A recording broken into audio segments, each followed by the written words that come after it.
for you? Good? Love you guys. Good. You guys okay? Did you do anything this week? Nothing? How about you guys? Not much? Okay.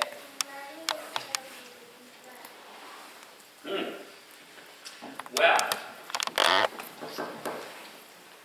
let me ask you, has a friend of yours ever surprised you by doing something or being something that you had no idea they were going to do or be?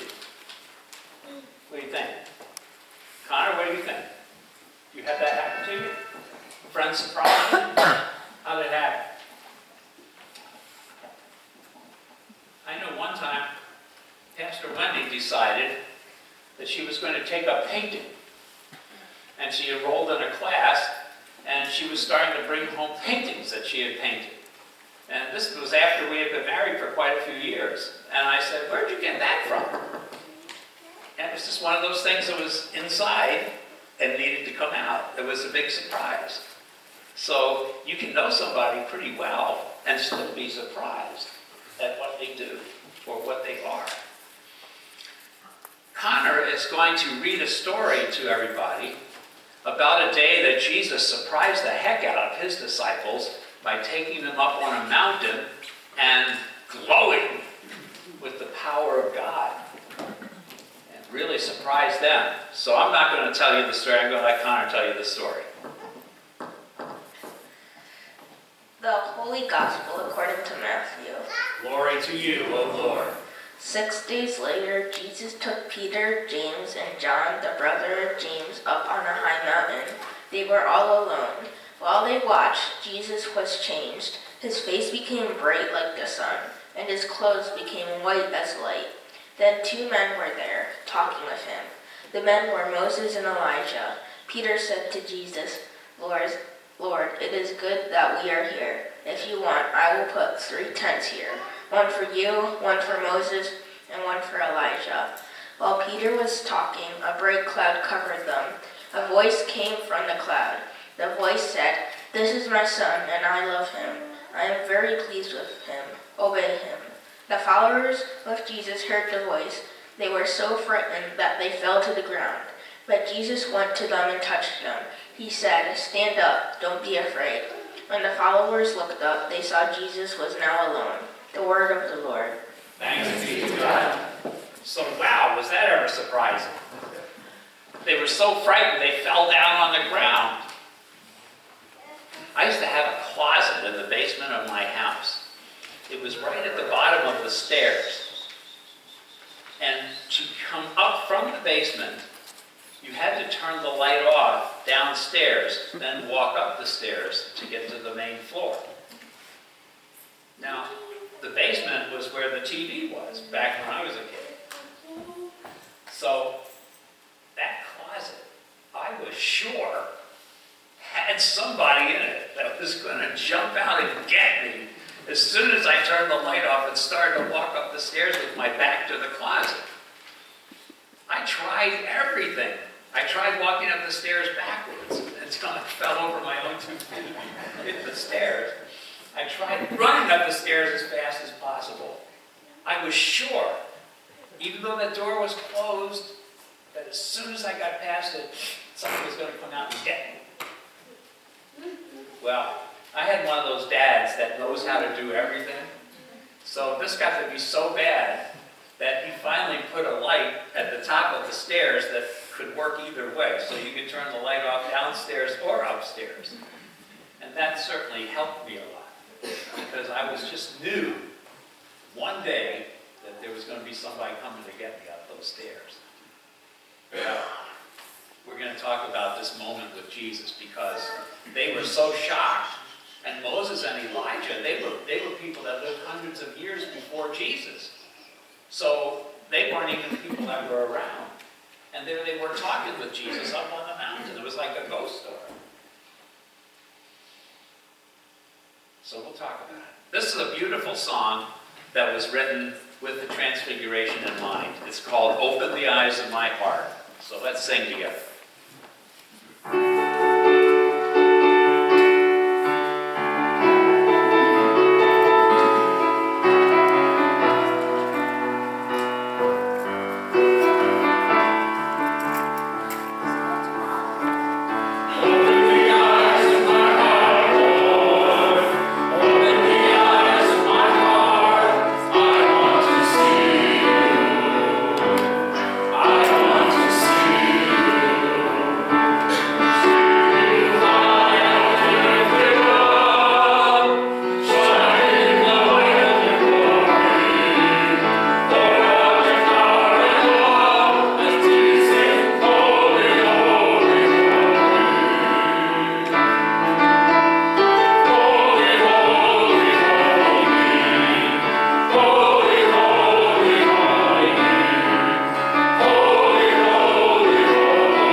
And way later, 30, 35 years later, he wrote to some of the Christians of that day, when he was an old man. He wrote a letter. And Pastor Wendy is going to read what he remembered. Of all the things that he did with Jesus, he remembered this one thing. You don't think the old man should read it?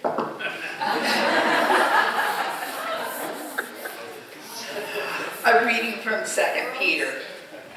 We have told you about the powerful coming of our Lord Jesus Christ.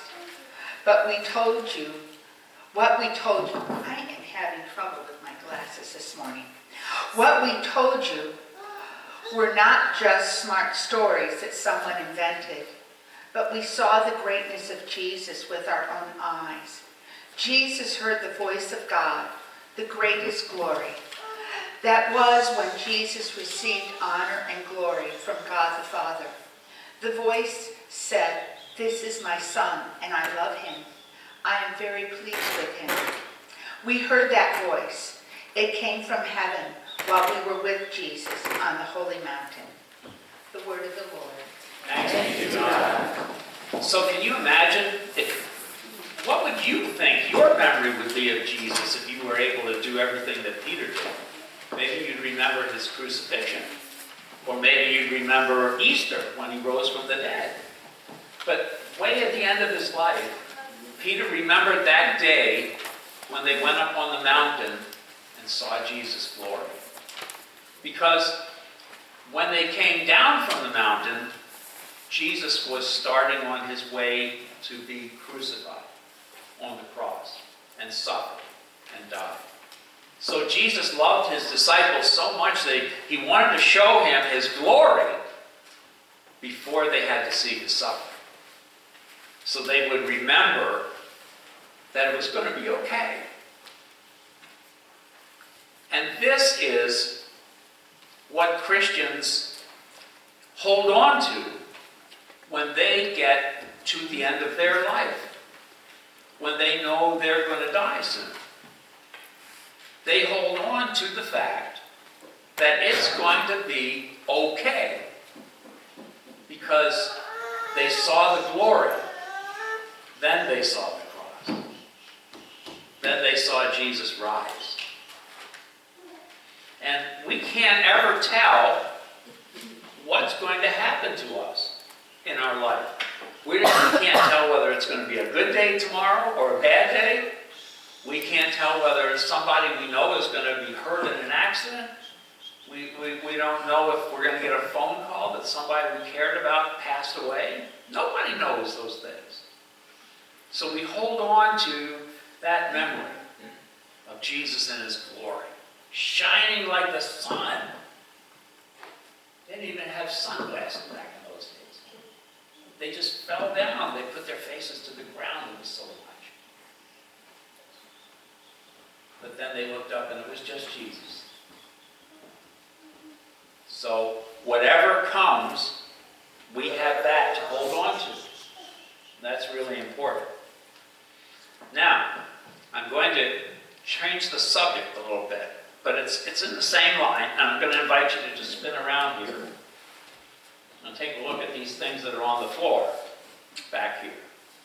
All right, Connor, hold that up for everybody to see because they can't see what that is.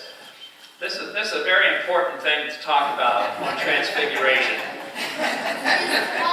Toilet paper. Now, I don't know if you know this, but poor people don't have as much access to toilet paper as we do because there are some things that you can buy with your food stamps and there are some things you can't buy. And Pastor Jeremiah Smith, who runs the food pantry at Parkside, the North Buffalo Food Pantry, he had a father come in one day to see if he could get some help with his family, get some food, and happened to notice that there were a couple of rolls of toilet paper in the pantry. And he said to Pastor Jeremiah, "Could I please have those for my family because we don't have toilet paper.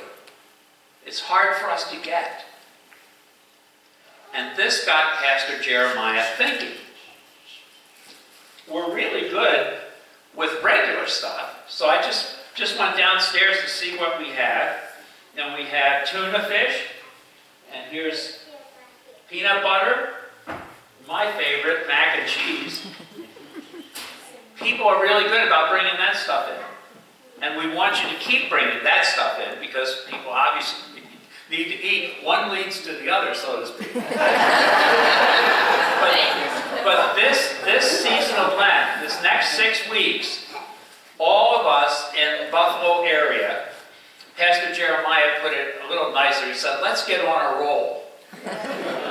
We're all going to see how much toilet paper we can collect and send to their food pantry. So there are churches, St. John's is doing it, Crossroads is doing it, all the Lutheran churches all around. It's kind of like a challenge to see who can bring in the most toilet paper. So I want you to, and this is not just for the children, this is everybody could do this. So if you're shopping and they got those nice 30 rolls that are on sale usually, that'd be great. That would be a big contribution. But any contribution you could make over the next time during Lent, next few weeks, we're going to all take down together and make sure that the folks who come for food also have something to take care of the food when it gets to the other end. Okay? That's our project for Lent. This is transformative because I dare you to think of what you would do if you didn't have any. You would be worried. I mean, back in the old days, my grandfather used to tell us before they had a lot of toilet paper like this, they'd take the old Sears catalogs and they'd leave them in the bathroom and they'd tear a page off. That's what people used to have to do. Then somebody made $1 million and invented this so that it makes it easy. But this is a way that you can honor Jesus in the people who are poorest. And this is a way that you can say, you see the light of Jesus shining in even the poorest people in the city.